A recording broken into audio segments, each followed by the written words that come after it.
Kerala State Service Pensioners Union Alathur unit കൺവെൻഷനും membership വിതരണവും നടത്തി. കൺവെൻഷൻ യൂണിയൻ ജില്ലാ രക്ഷാധികാരി CM വർഗീസ് ഉദ്ഘാടനം ചെയ്തു.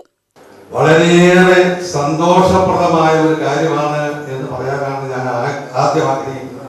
നിങ്ങൾക്കറിയാം, നമ്മുടെ കേരളത്തില് 2 ബ്ലോക്ക് ബിൽഡിങ്ങുള്ള ഏക ബ്ലോക്കാണ് ആലത്തൂർ ബ്ലോക്ക്, പാലക്കാട് ജില്ലയിൽ.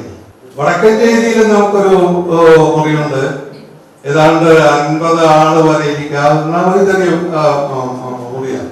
എന്നാൽ ഇവിടെ നമ്മുടെ കുട്ടി സാർ പറഞ്ഞതുപോലെ ഞാൻ ബ്ലോക്കിന്റെ പ്രസിഡന്റ് ആയിരിക്കുന്ന കാലത്താണ് നമ്മുടെ പാലക്കാട് ജില്ലാ സമ്മേളനം വടക്കഞ്ചേരിയിൽ നടക്കുന്നത്. ആ സമ്മേളനത്തില് നമ്മുടെ പെൻഷൻകാരിൽ നിന്ന് പിരിച്ച ആ പരിപാടിക്ക് ആവശ്യമായ സംഖ്യ കഴിഞ്ഞുണ്ടായിരുന്ന 3-4 ലക്ഷങ്ങൾ ഉപയോഗിച്ചുകൊണ്ടാണ് അപ്പോ ഈ ആലത്തൂര് ഒരു നല്ല കെട്ടിടം വേണം എന്നുള്ളൊരു ആഗ്രഹം അന്ന് ഞങ്ങൾക്കെല്ലാം ഉണ്ടായി. ആലത്തൂർ ബ്ലോക്ക് എന്ന് പറയുമ്പോൾ വടക്കഞ്ചേരിയിലാണ് നമ്മൾ പ്രവർത്തിച്ചുകൊണ്ടിരുന്ന ആ ബ്ലോക്ക്. അത് നമ്മുടെ ആലത്തൂർ തന്നെ നല്ലൊരു കെട്ടിടം ഉണ്ടാക്കി ഇവിടെ പ്രവർത്തിപ്പിക്കണം എന്നുള്ളതായ അതിയായ ആഗ്രഹം ഞങ്ങൾക്കുണ്ടായിരുന്നു.